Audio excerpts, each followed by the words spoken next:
O escritor Richard Zimmler, autor de best-seller O Último Cabalista de Lisboa, esteve no Rio para a 18ª edição da Bienal do Livro e aproveitou para visitar a Fierge e conversar um pouco com a comunidade na TV.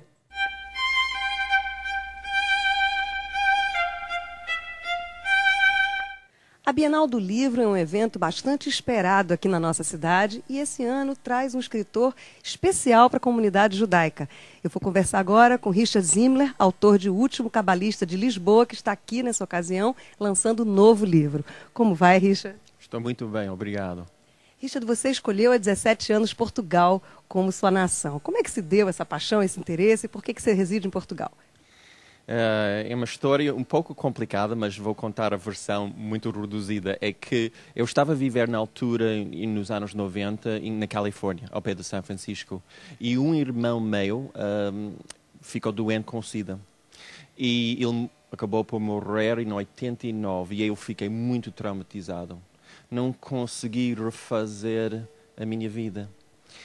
E o meu parceiro, amigo, que é português de Moçambique, disse-me na altura, olha, a gente tem que recomeçar num outro sítio.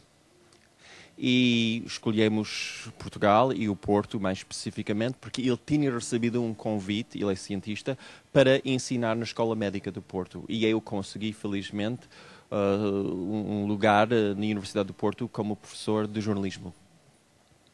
Isso foi anterior, isso aconteceu antes de você escrever O Último Cabalista de Lisboa. Então, essa estada em Portugal já influenciou a sua produção literária. Com certeza. É que, na altura, eu já tinha concebido a história do Último Cabalista de Lisboa. Aliás, eu estive em casa da minha mãe em 88, 89 e vi um livro sobre a iluminura judaica. Nunca ouvi falar dessa tradição. Peguei no livro, confirmei que havia escolas de iluminura em Lisboa, Alemanha, França, antes da Inquisição. Estamos a falar do século XV e XVI. E fiquei apaixonado com a ideia de criar um romance sobre um artista judaico do século XV ou XVI. Então já tinha ideia, comecei a pesquisar e no meio disso tudo a gente mudou para Portugal, continuei a fazer a minha pesquisa e ler imensos livros sobre o dia a dia de um português do século XVI e comecei a escrever o romance em Portugal. Romances históricos, a saga de famílias, de judeus, inclusive, sempre permeiam a sua literatura, né? E você tem uma formação tanto religiosa, religião comparativa, quanto em jornalismo.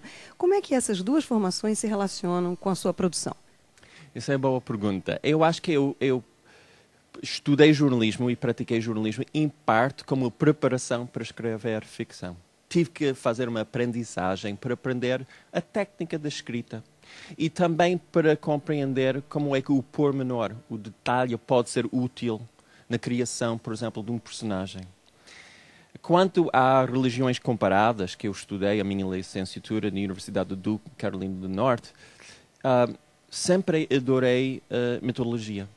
Então, a minha entrada pela religião, por judaísmo, são as histórias. Eu sou, no fundo, o contador de histórias. Eu adoro mitologia, eu adoro ler sobre seres híbridos com asas, mas com caras de homens, e sobre demónios, sobre anjos. Isso, para mim, não sei porquê, mas eu sempre fiquei fascinado com aquilo.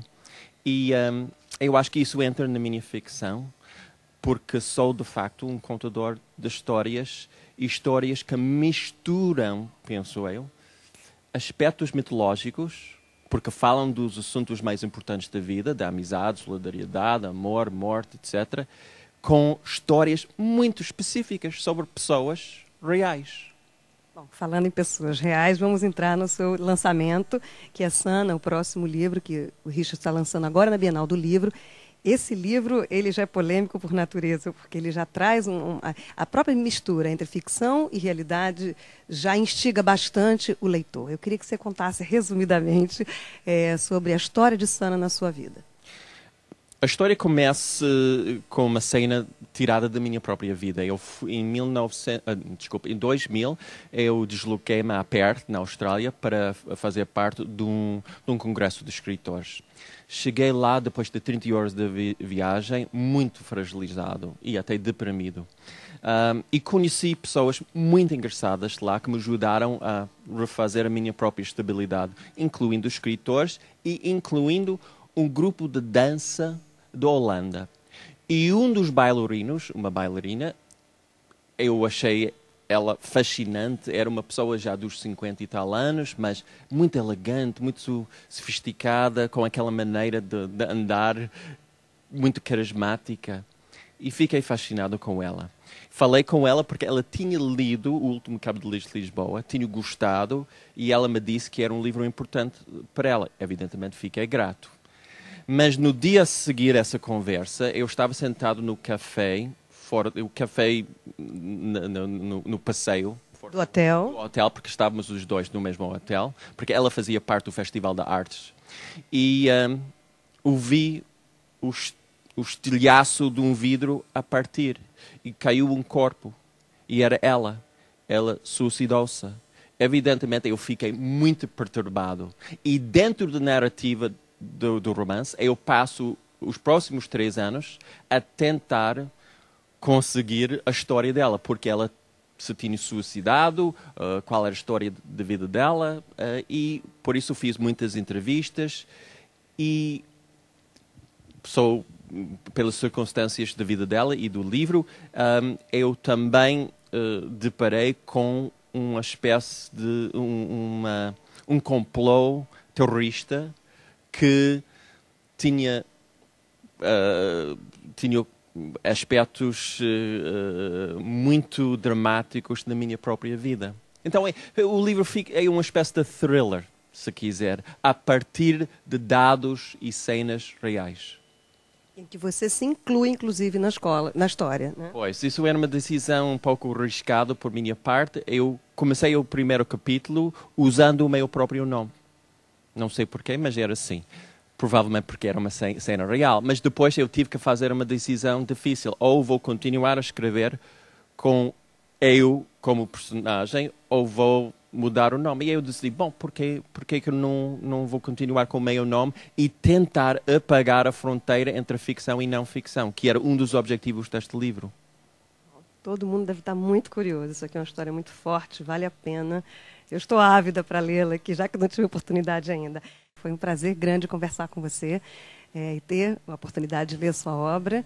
Parabéns. Muito obrigada. Obrigado, eu. Muito obrigado.